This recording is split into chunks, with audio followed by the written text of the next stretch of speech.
Science knowledge only adds to the excitement, the mystery, and the awe of a flower. Evidence is evidence. It's public. Everybody can look at the evidence and assess it, and eventually, if there's enough evidence, come to the same conclusion.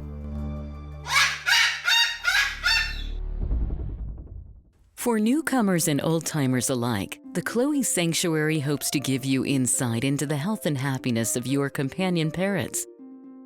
We hope to help you build happy homes using reliable and proven tools. The best homes are built on a rock-solid foundation. And the best foundation for a happy home is the bedrock of science. When we stand on the shoulders of giants, the scientists who have worked long and diligently to understand our companions, we can reach new heights of understanding. And understanding is the key to success. What does avian veterinary medicine have to tell us about our feathered friends? How can we prevent illness, see the signs of disease before it's too late, and care for our birds through ill health? What light does behavioral science shed on their nature, needs, and hopes? How can the tools of behavior shaping make our homes happier for us and our companions? How can we deal with biting, screaming, or other misbehavior? What is it like to live among parrots? Let them roam around about you and share a life with them. How much freedom do you give them? What happens if you form a bond of trust with them? Watch and see what understanding their true nature can do for you.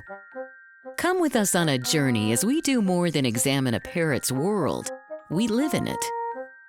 Make some popcorn and bring in a few wood blocks. Let everyone have something to chew and a comfortable place to perch. Cockatude is a presentation of the Chloe Sanctuary for Parrots and Cockatoos, a nonprofit charity dedicated to the empowerment of captive parrots and public awareness. Hi, and welcome to Cockatude 54, The Pleasure of the Parrot. Yeah. We got a big crew with us today. Lorelei and Pippa and Lucy, Peaches, Babaloo, Snowball. Please don't get on the floor. Come here, Snowball. No. Come here. No. He's got this tendency to try to climb under the couch. And I have electrical cords that he can get to by walking that way, so you don't go under the couch, okay? Got Coco, and Go-Go, and Sugar, and Salamander. So we got a big crew. Bicycle cards? You want those on your bicycle? Finding joy in your feathered companions. Yeah. How you doing, kids? You doing okay? Yeah. So before we get into the pleasure of the parrot, it's important, especially for those people who don't know parrots, to get an idea of what can go wrong. That's right, Salamander. So this little clip is Mander, you silly bird. This little clip will show you what can go wrong, and since these guys can live up to 80 years or possibly longer, it could be a big mistake. And it's not like you can just trade them in. You know, these guys you need to be committed to. So here we go.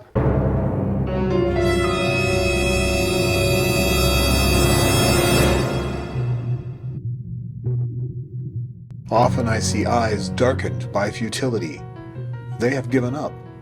They have reached the point where they would rather die than continue living. Life has become a living hell, where the one that they wanted to love has turned into a demon. Because of that demon, they become raving, screaming creatures that would do anything to make the pain stop. There is nowhere to turn. They live in a nightmare world. This is how most people come to us. Often parrot owners are close to mental breakdown. They never dreamt that the sweet-looking, cuddly cockatoo they brought home would turn them into awful, spiteful people who throw things at cages and yell, "Stop it!" at the top of their voices. Stop it! Often they abandon the bird to its cage because they are afraid of another bite. Many times they cover the cage to stop the incessant screaming. What is the usual cure?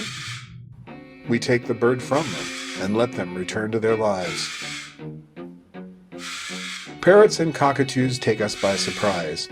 They seem safe enough behind those metal bars, and most people find that comforting. No one tells them that having a parrot is like having a 2-year-old with a pair of pliers and a foghorn. Once these parrots are in a new home, they slowly unpack their baggage. Usually, personality changes come slowly over a period of weeks. Often it begins when people sexually arouse these wild animals and bring out their protective instincts by petting them down the back or under the wings. Before long, the birds begin biting, screaming, and acting like angry children. Their human companions unknowingly teach them to do these things. A frustrated parrot can bring out the worst in those who do not understand their nature. This ignorance fuels the cycle of adoption, fear, loathing, and relinquishment. Most people make a hasty choice and find themselves in living hell, torn between guilt and frustration. What is the solution? Education and commitment. No one should bring home a parrot without knowing the nature of parrots and the nature of the commitment that they are making. A large parrot can live 80 years. Be prepared. Study. Learn. I have seen the joy in a parrot's eyes that has a new life with a knowing, caring, and loving human. For me, nothing compares to that feeling. Nothing. To see even one bird love and trust again is worth the effort of a lifetime. As we spread the word about the true nature of parrots and cockatoos, they will find loving companions. We will also help others to avoid the heartache that goes with trying to own something beyond their understanding.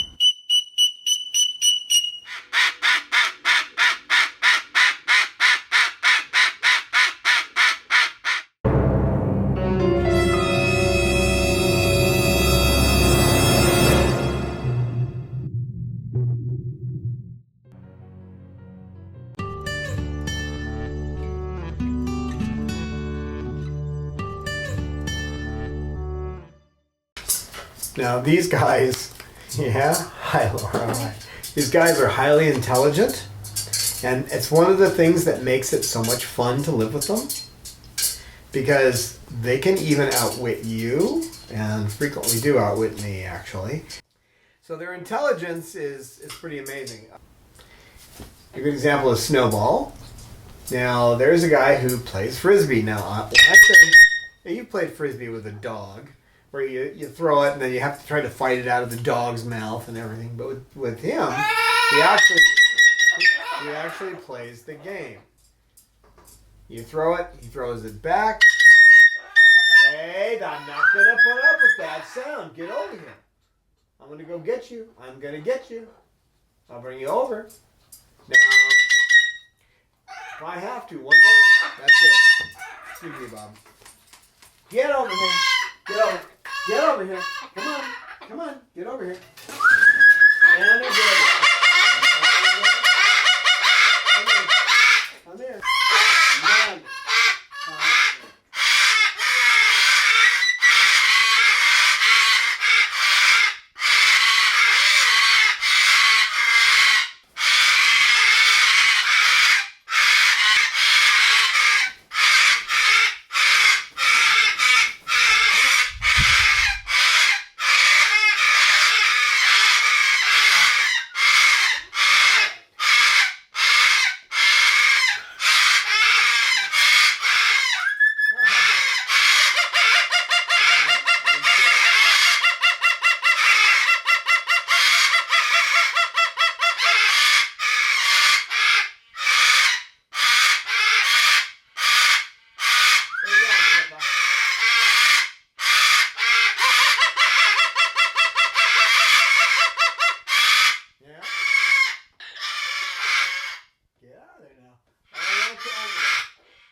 Just a faint echo from outside now. So they're intelligent.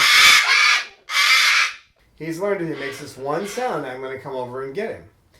But then when I go over to get him, he'll often fight with me about stepping up. All right?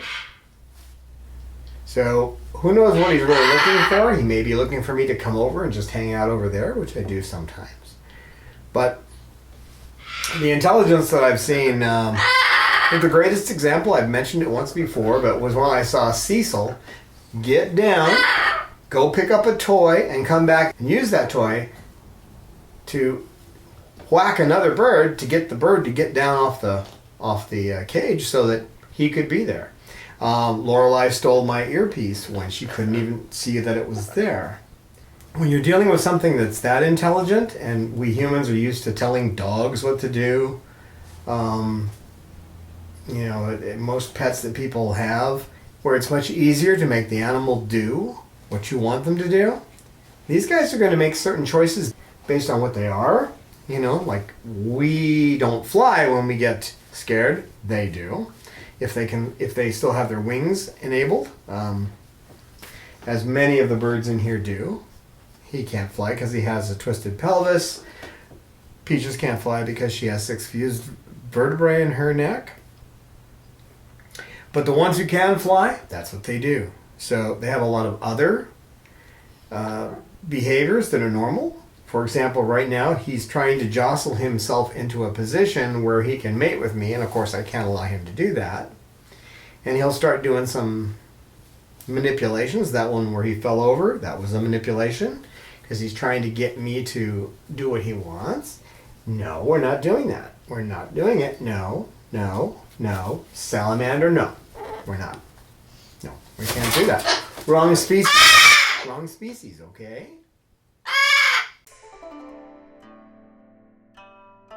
Peaches is an amazing personality.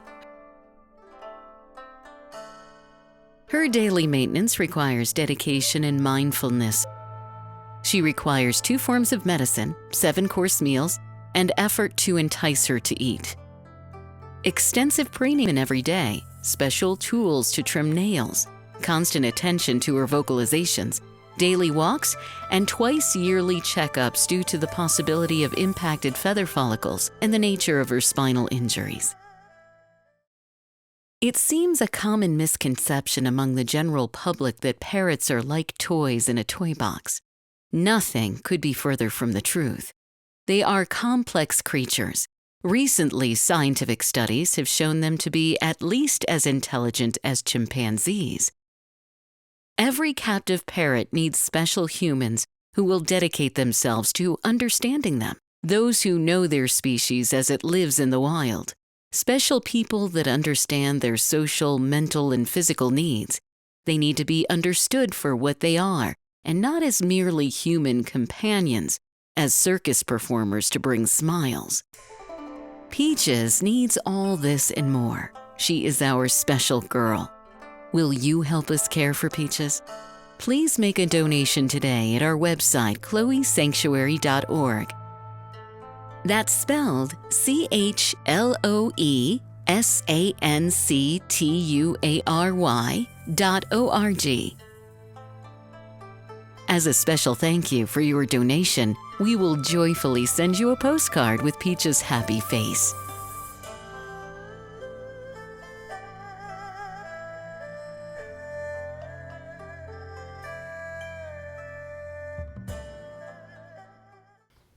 Wrong species? Right, Laura? So because they are so smart, and they have, for example, as he was getting fairly aggressive with me because he wants to mate, he grabbed a hold of my hand, he held it tight, then he flipped himself around to try to distract me. And he is right now trying to decide how he's going to approach getting what he wants. Now, when you're dealing with a dog or a cat or something that you can kind of intimidate, that's one thing. But I'm not intimidating him. That beak could take off my finger if he wanted to. They're not violent by nature. But if they're trying to mate and they're not getting the right signals from you, and you don't know how to divert their attention, then you don't have some issues. So, but the fun thing is, because he is so intelligent, he can do things like, we're going to divert his attention now. He can do things like, bang! He can play dead. Okay? Or he can do sit-ups. Okay, let's do some sit-ups. Let's do some sit-ups. 1, 2, 3, 4. You want to do 4? All right, 4. Good 4. Good 4. Yeah. Good 4. Hello, Snowball. Because they are so smart, they can learn these things. Yeah. You just have to use a little caution, and you have to understand the species so you don't get into the wrong kind of behaviors with them. And right now, he's still trying to position himself. Trying to get my attention in a way you don't want to do. Right? Right. He plays Frisbee. That's a sign of intelligence. Coco, she can pretty much, just by her body position, the way she moves around, the way she looks at me, she can tell me exactly what she wants. Most of these guys can do that. Just by the way they look at you. I know what he's seeking. I can't read his mind, but I know what his particular behaviors mean. And Babalu, given the opportunity and ignored enough, he'll chew my clothing up. That's just what he does. He likes to play over this section. But he outwits me. When I'm not paying attention, he chews on my clothes. I remember one day I got up, after doing a video, I got up and I had a toy attached to my pants. He actually took the toy and shoved the material into the toy so that it was hanging off my clothes. Cecil, who's not in here right now, because he just gets nippy with the cameras out, but he actually makes his own toys. He'll take something that has a hole in it like this, and he'll stuff twine through it, and then he'll stick ends on it. He'll make his own toy. So, I mean, you don't find dogs and cats doing that.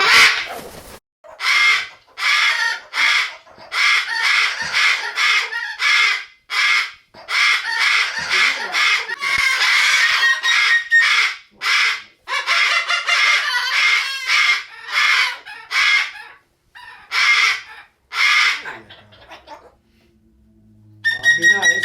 You won't hurt you. Be nice. Be nice. Good boy. Well, I said you wouldn't do that, but you did. Oh well. Where are you going? Pippa, where are you going? So if you're in a room with other animals, Coco. We've had enough Coco voice for now. Come here. Right there.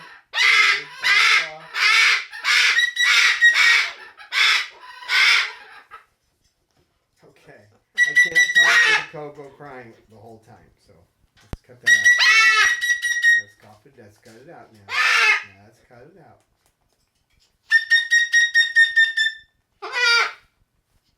So I'm redirecting her for a little preening down here with Lorelei.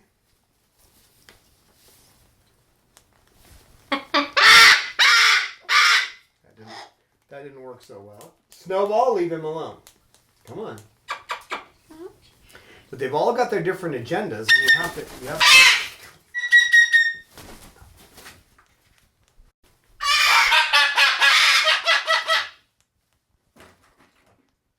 That's a little territoriality on there. All right, Pippa? You okay, Pippa? Pretty girl. That's a pretty girl. Good kiss. Good kisses. Yes, good kisses. Chloe, don't do it again. I'll stick Bob on you. Yeah. So, one of the things too is that because they have better vision than we do, lots better vision, they can read what we're doing and what we're planning to do. They can check the temperature of our skin by using their infrared vision. And so they know more about what we're doing than we know about what they're doing. Now they commit to you for life too. If you were to pet a bird improperly, they will commit to you as a mate, and then you have to deal with the mate issues. So unless you want to be a bird's mate and everything that entails, you don't want to do that. But they can commit to you as a friend too, as a flock member, and that's a little better. It's more like a student-teacher relationship, I would suppose. Get back, Snowball. You're not going to mess with that. You're not going to do it. Okay.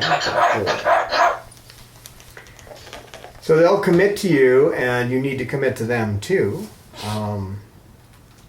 Always understanding that their particular behaviors are not something we're used to. Their behaviors are much different than mammals' behavior. Right, Salamander?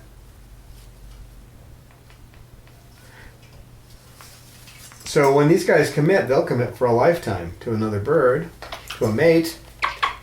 They'll also commit to protecting the flock. So if you're a flock member and you care for them, like I do, I bring them food and I get them their socialization and I train them to do different things, veterinary behaviors and other types of behaviors. Then you get that commitment back from them. Okay, they will commit to you and they will protect you and they will make you part of their world. But that also entails that you have to know what their world is and know what you're getting into. So, but they'll commit to you for the full time, which is 80 years. That's an amazing amount of time for a larger parrot. There's only a few parrots that don't live that long as far as the larger ones. Yeah. Where's Pippa? Hi, Pippa.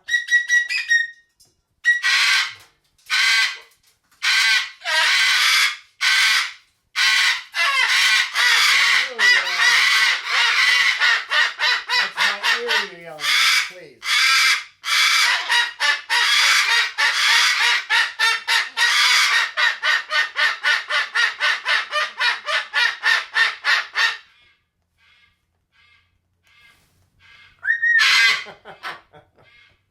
You guys.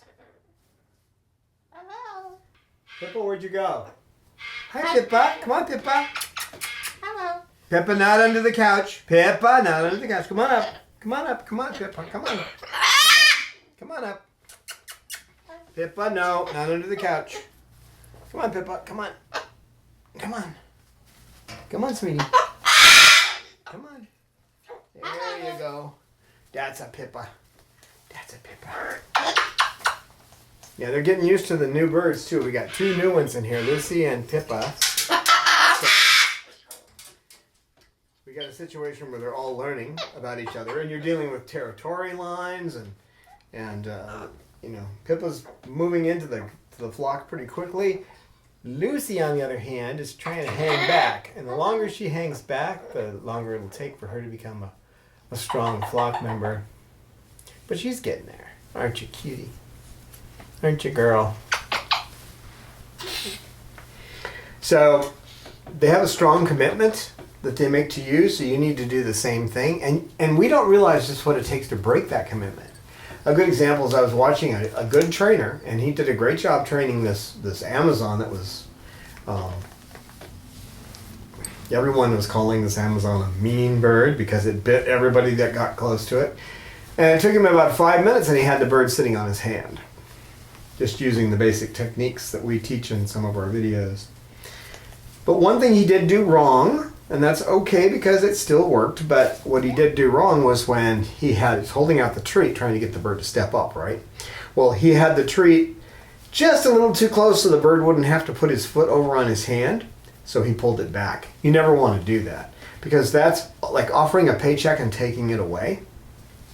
But still, the bird was okay with it. But you don't want to do that because one simple thing like that can be enough to break trust.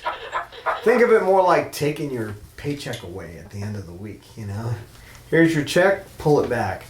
Not a good feeling. They have much stronger feelings about that kind of thing than we do. And the way they communicate is much different than us. More like the deaf do with sign language. where they put their whole body into their communications. I can look at their bodies and tell a lot about what's going on in their heads.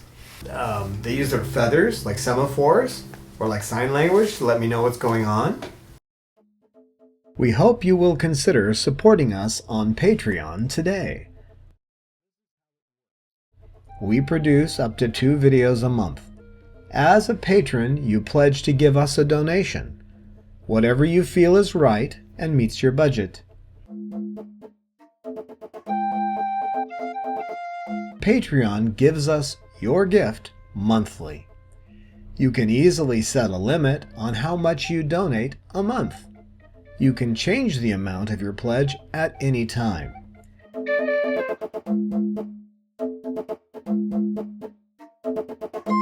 Your gift will allow us to continue bringing you entertaining and informative videos.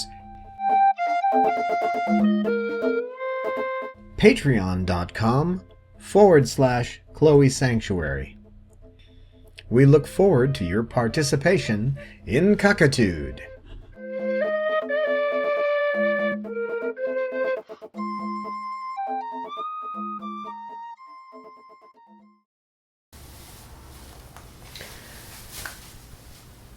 So you learn a whole new way to communicate when you live with birds. You also learn to be more observant in order to communicate, but also I can tell one bird from another in a picture. It's not a problem. So you become better able to discern differences. And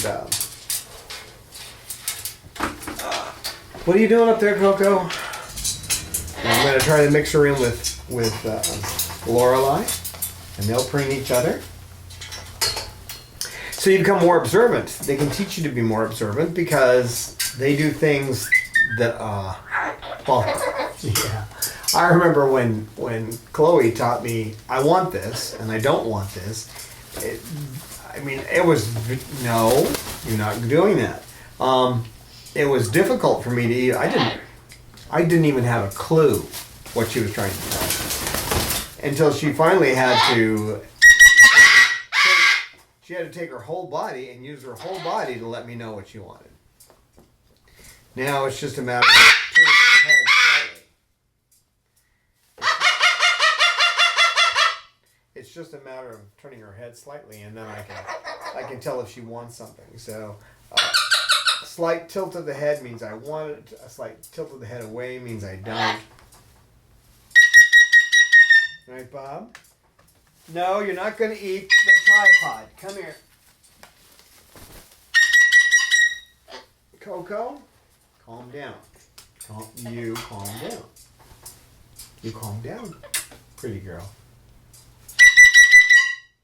I'm going to put you there. You can go sit up here.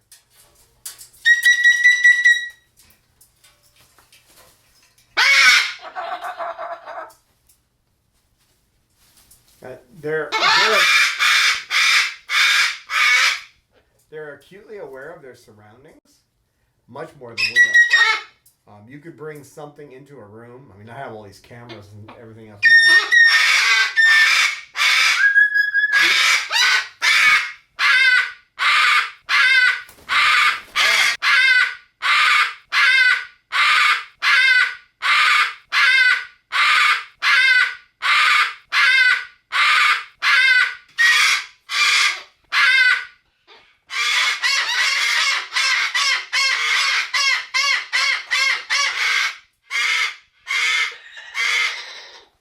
Don't realize that you walk around with your eyes about half closed, but when you're around these guys, you have to be more alert. You bring some small thing into the room that you don't even realize is going to completely set one of the birds off. It can be something as small, like I said with Chloe before, a can of Rumford baking powder, but it could be something even smaller. So you might bring in, it could be something like this. You could bring in something and maybe a color they don't like, and it can set them off. So you become a lot more alert in your environment. Right? And it becomes fun to see. It's fun to see what they'll do with different things. Something that just looks like a nose ring for an American male. Pippa's having a good time with it. Aren't you, Pippa? Hey, you guys. No. Good catch. Good catch, Snowball.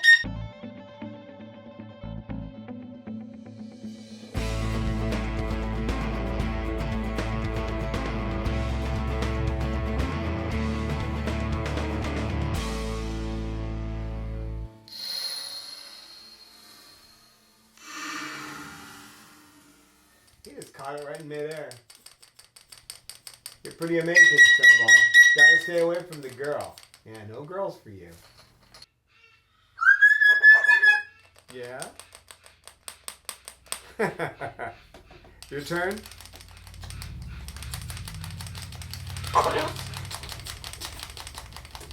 Your turn?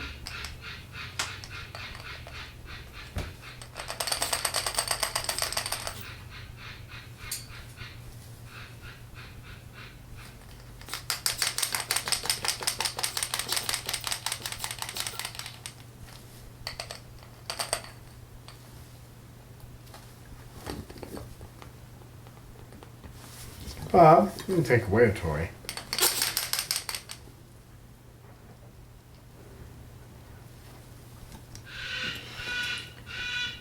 So they make you more aware, and if you're open to it, you become more aware. You like the ring? You done with it? You wearing out on the ring?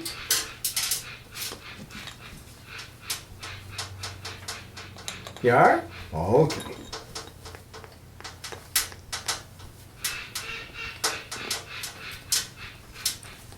Now, because they do tend to expand your awareness, I haven't known this girl very long. She's only been here a couple of weeks. And, I've already developed a good relationship with her. Right, sweetheart? And this one up here, she's quiet. She used to play all the time up on the counter, and people come over to talk to her and stuff. Now, here, she's got all these birds to deal with, and that's quite different. This one, too, wasn't around birds, but she's doing really well around them. Aren't you? Aren't you? You get a certain sense of humor along with this, too. It can be good for your sense of humor, because they will do things like, if you do something silly, they will laugh at you. I'm not sure how they know when to laugh. They also seem to laugh well when you tell a joke. If you're telling a joke to some other person, and when you're done with the punchline, they'll laugh. Right, Bob?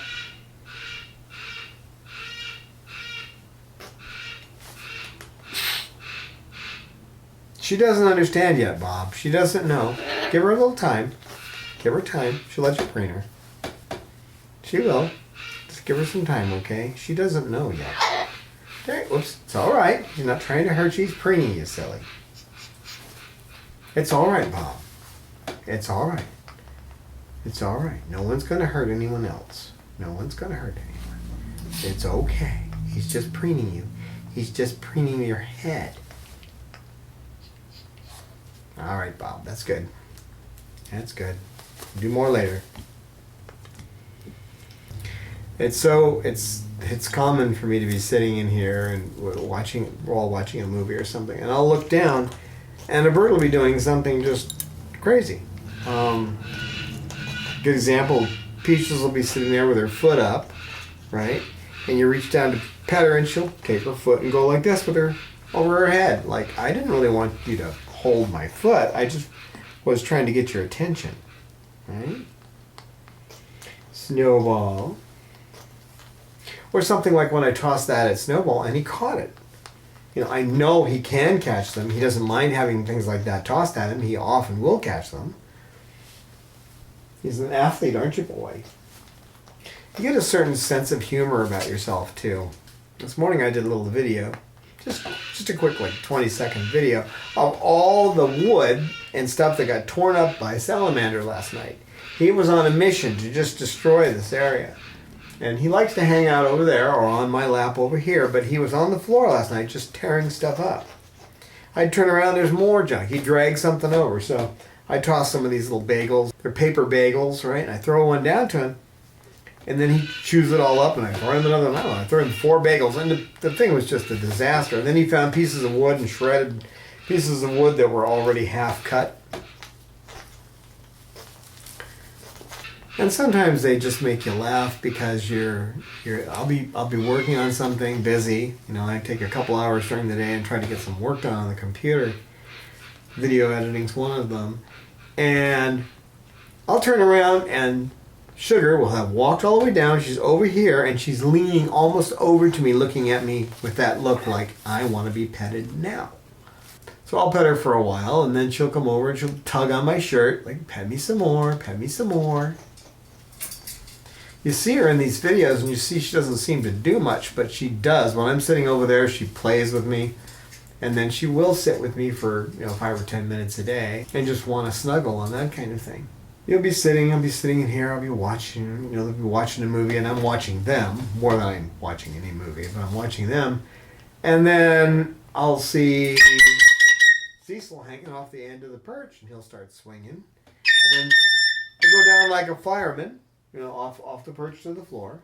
Then they'll start flying around, kind of like playing tag with each other, not seriously trying to get anyone out of the room, not being territorial, but just playing.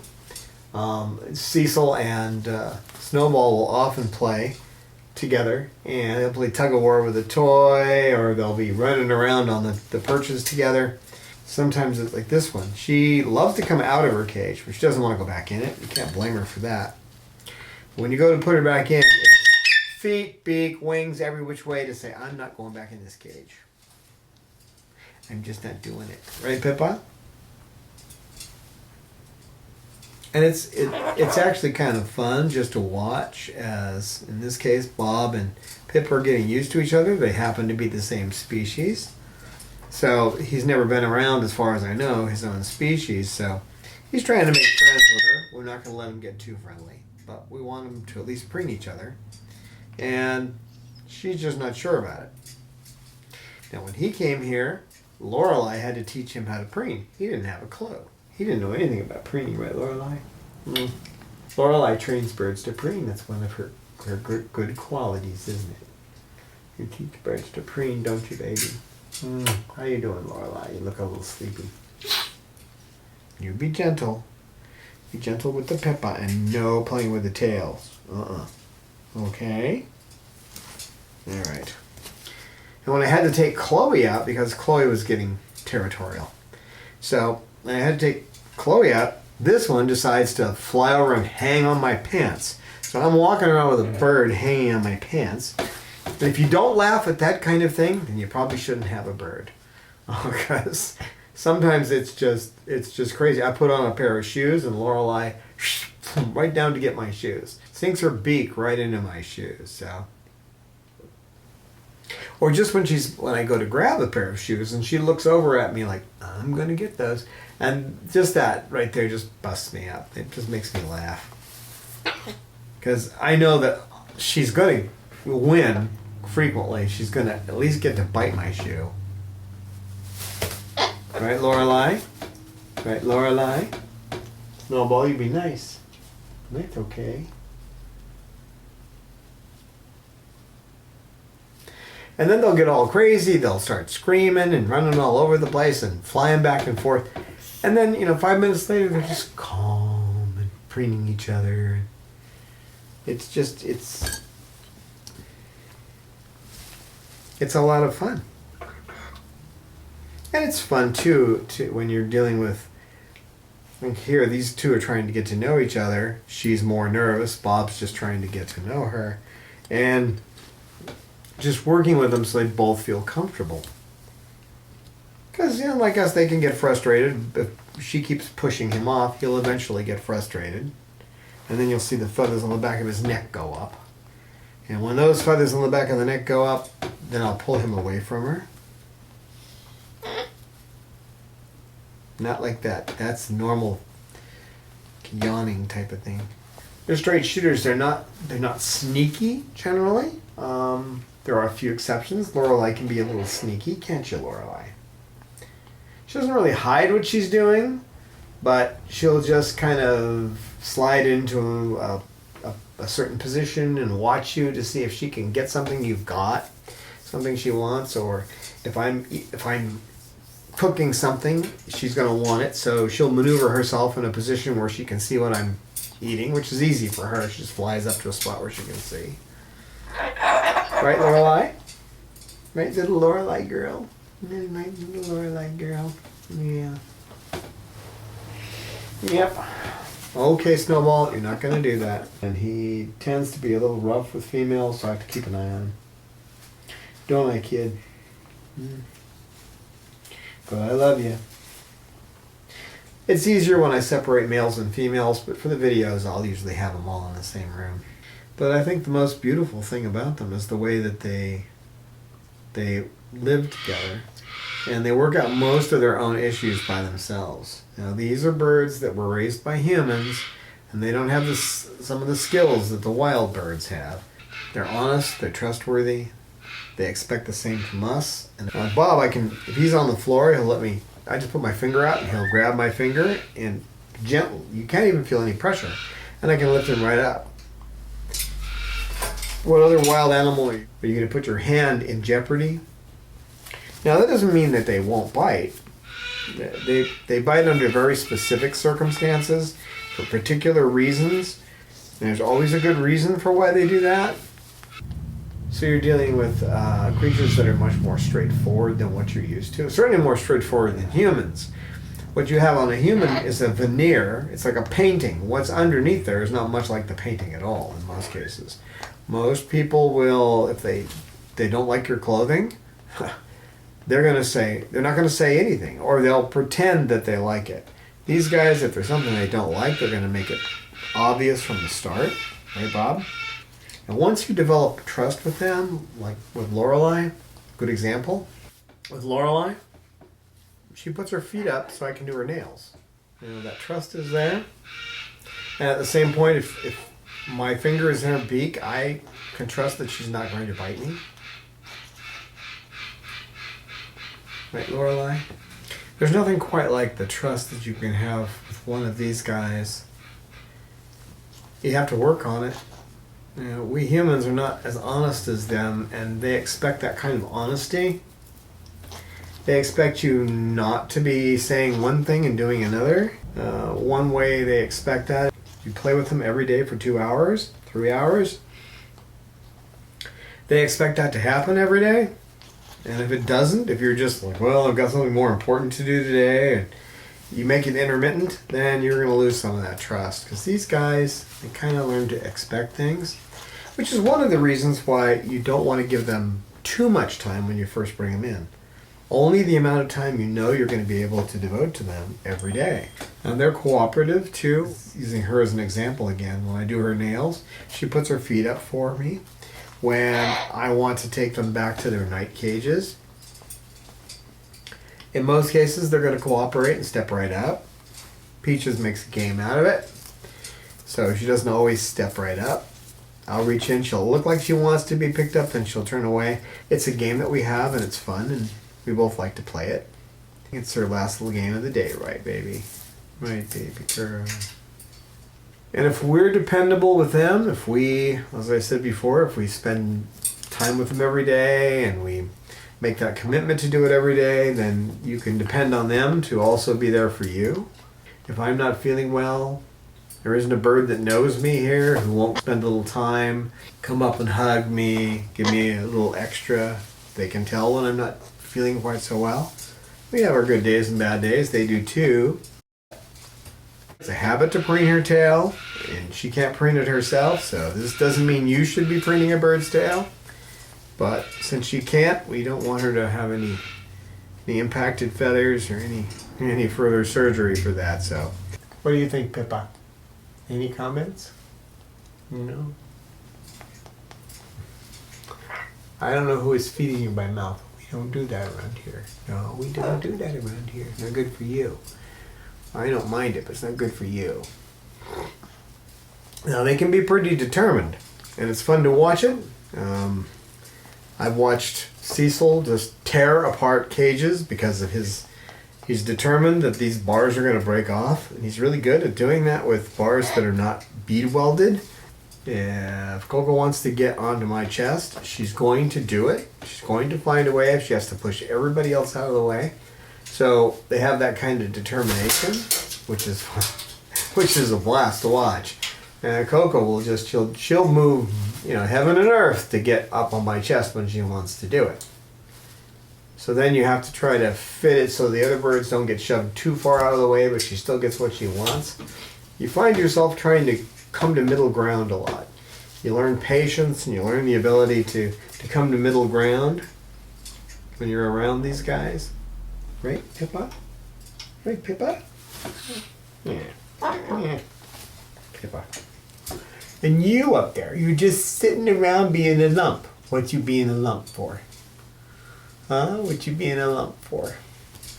Pippa got used to this very quickly. This one over here, yeah, it's taking her some time. She's just not used to being around a bunch of birds who are all out. There's nothing quite like a peaceful moment with these guys when they're all kind of relaxing and quiet. What, Bob?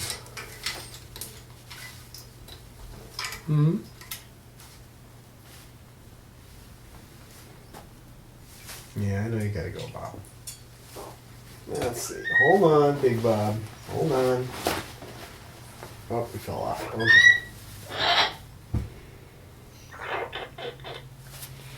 There's nothing quite like kicking back, watching a movie with these guys, watching them play, getting involved in their games, and helping them find a little bit of joy and peace in life. And they get to act crazy too. They like that, don't you, Bob? You like acting crazy? Huh? And it's nice to take that moment when they're quiet and just relax. Hi, Sugar. I see you trying to talk to me. Yeah, hi, baby. I know. I hear you. So if you understand their way of life in the wild, and you can form a connection with them and start to recognize what their body language means, and you can figure out what they want, and give them what you can. You don't give kids candy all the time because it's not good for them. So the same with them, you have to help them make the better choices. If you're using applied behavior analysis, reward training, you're teaching them to make good choices. Because they don't have what they had in the wild. They don't have the parents that trained them, the siblings and the flock. They'll show them what they need to do to live a good life. All they have is us, and we have to put on a lot of hats.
Thank you, Snowbird.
Baba Louie, what are you doing? You taking a shower? Baba Lou likes his showers.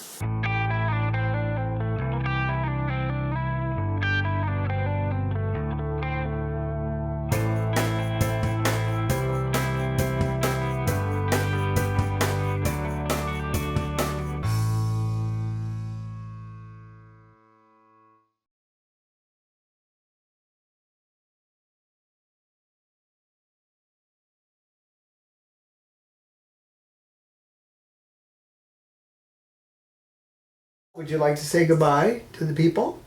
Would you like to say goodbye to the people? Say goodbye, people! Right, Pippa?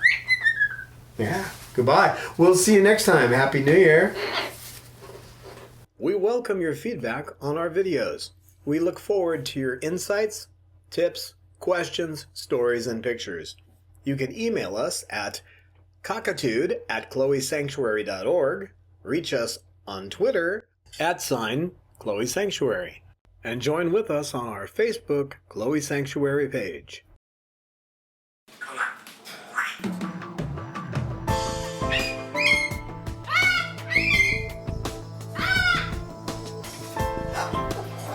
Science knowledge only adds to the excitement, the mystery, and the awe of a flower.